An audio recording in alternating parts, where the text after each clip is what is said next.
Hi there, guys. My name's Cody, and this is going to be my very first metal detecting video. Um, this is my first metal detector I've ever owned. I'm just getting into it. I have metal detected a couple times before, 2 or 3 times in my life with a bounty hunter, a cheap bounty hunter, and an old one. And I didn't really have much luck with that thing. Of course, I'm not a professional metal detector by no means, but I decided I wanted to get into it a little better. And I went in the search for a machine, the cheapest machine I could find, that was a lot like a Garrett. I really wanted a Garrett AT Pro, but the $600 or $500, whatever it is, price tag just was a little bit much for me. So starting out, I wanted to start out cheap, as cheapest one I thought that I could get. And I found some videos on this. This is a Nalanda. And I've found some mixed videos. I found more better than bad. The ones that I've seen as bad is people trying to detect these with the sensitivity cranked to max. And even if you read in the instructions, the instructions, it says not to do that. In most cases, the detector won't work right on max sensitivity. So the guys that I've seen that were having good luck with this thing were only doing it on like half power. And they seem to be finding quite a bit of stuff with these, and it seemed to be pretty accurate. So I spent $130 on this, and we'll see how it does. It also comes with that shovel there, which I don't really know how much I'm going to be using that, but I may use it a lot. I don't know. We'll see. And I also got this waterproof $35. I don't even know how to pronounce that. Pinpointer, and I've seen mixed reviews on this as well. It doesn't ground balance, but the people that I've seen that was having problems with this thing was they were using it like the Garrett, because the Garrett ground balances, and they were sticking it to the ground and turning it on, and it wouldn't work right. Well, in the instructions it says not to do that because it doesn't ground balance. You got to hold it up away from the metal, turn it on, and then stick it to the ground, and they work just fine.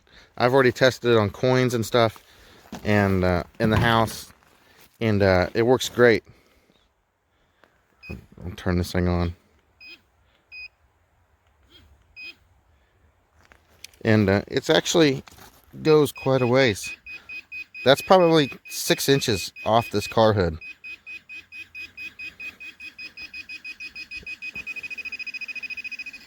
You know, I think that's pretty good if you ask me, for a $35 pinpointer. So got my little shovel there, little trenching shovel, and I'm down here at the creek, not far from my house. I did go down to a public access place that's actually closed off because the lake's flooded. I didn't want to come down here, and the reason why is that this is always changing. People stay down here all the time. It's wintertime, so there hasn't been much people down here lately. But this creek floods about every other week because of the amount of rain we get. And the gravel bar changes a lot, and which may or may not be a good thing. But I already know I'm going to find pretty much nothing but brass from bullets, modern bullets, and beer cans and pull tabs, and probably just trash like from people camping, you know, and all that. So looks like there's been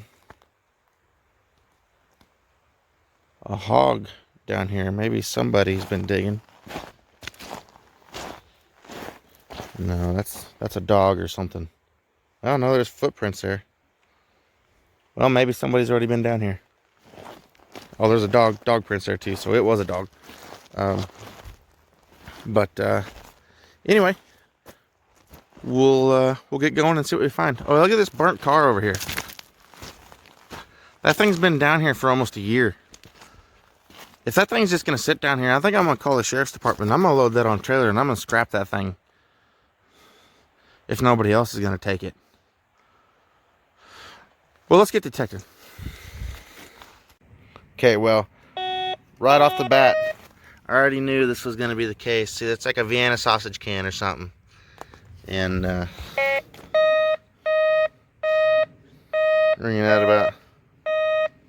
So I already know I'm going to find a lot of that. So let's keep going. Okay guys, I'm still on the same spot that I found that can. And I'm already experiencing a problem with this detector. So it's having a really hard time because of the amount of crap that's here. So if I try to do pinpoint mode, there's just too much metal. It won't pinpoint it because there's just too much. And here's the deal. And all this was laying on the copper ground. So there's a bullet casing and there's ball bearings out of a four-wheel drive pickup and a bolt right there. And it won't pinpoint it because there's just too much of it. And I've actually been looking on the ground here now, and I'm noticing there's these little ball bearings everywhere. Somebody's four-wheel drive front end of their four-wheel drive pickup truck exploded. So I guess I'm just gonna do the best I can. I've got my sensitivity turned way down. It seems to be helping a little bit. So we'll see what we get. So I just want to show you guys real quick. I already see it. I've already dug it out. It's another 9mm shell, and that's what it's coming out as. It's brass. But the pinpoint on this does work when you're not around other metal. See? And it's right. It's right on top of that. It is right on top of that. I don't know if you can see the bullet over there. See it between there? So the pinpoint does work on this thing when there's not a bunch of other crap crowding it. So we'll keep going. So I've already dug a bunch of pull tabs. I haven't videoed that because it's pull tab city in here.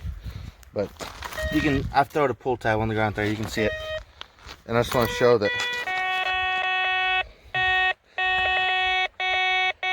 that thing is calling for it right on pull tab.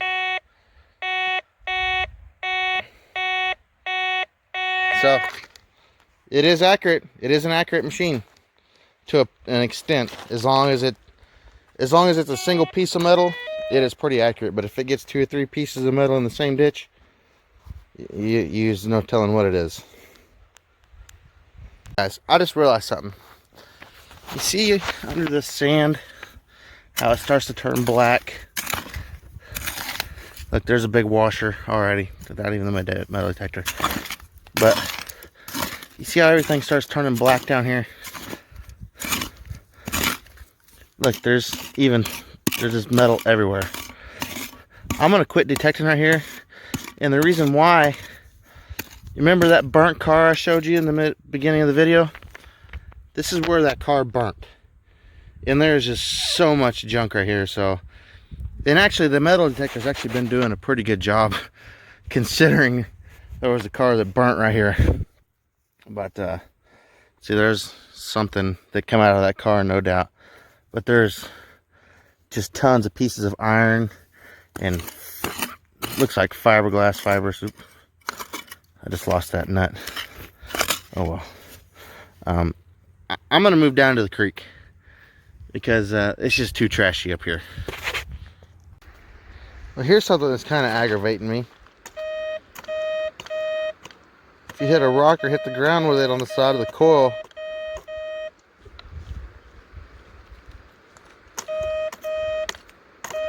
it sets the detector off. Nothing there. I don't know what I think about that.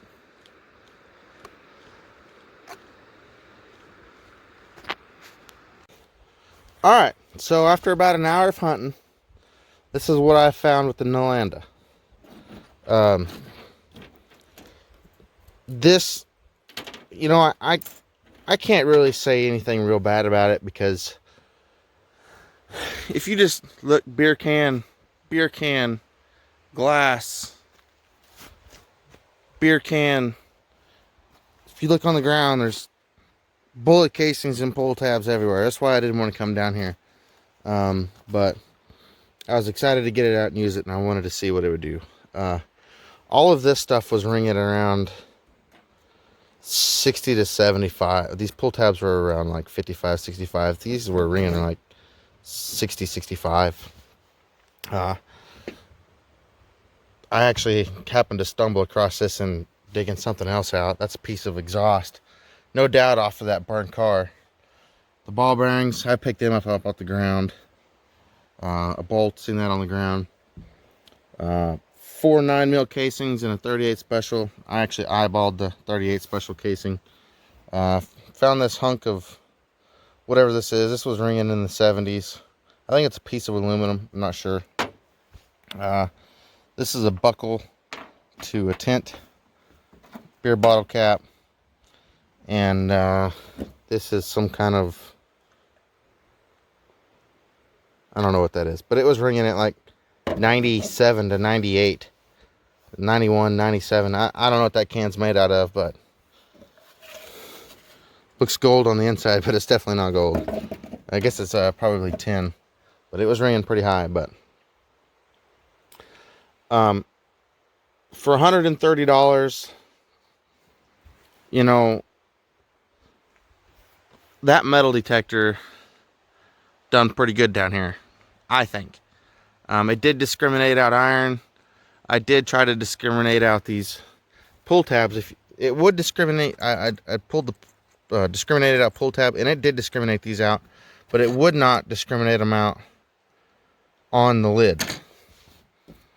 So the lid's apparently some sort of different type of metal, but it did, just the pull tab itself, it did discriminate them out. So it does, you know, the thing does work. If I had to compare it to, you know, like I said, I've only hunted like 2 or 3 times in my life, and it was with like a $90 bounty hunter detector. Piece of junk, by the way. You know, I'm not no expert, but that bounty hunter metal detector was a piece of crap. And is it better than that? Oh yeah. Is it better than a Garrett Ace 250? Probably not. I don't know. I've never used a Garrett Ace 250, but you know, does it have quirks? Yeah, one of the quirks was if you hit a rock with it, it would set the detector off. So, you know, could I do something to fix that problem? Yeah, I could. And the other thing was the depth detector on it was worthless. It said this thing was like 4 inches deep. It ended up being like 10 inches, 10 inches on the ground. And then, you know, there were things that it was saying 8, 6, 10 inches in the ground that was like right on top of the ground. So, you know, as far as the depth goes, it's worthless on that thing. Pinpoint, the pinpointer works great. It pinpointed this just fine.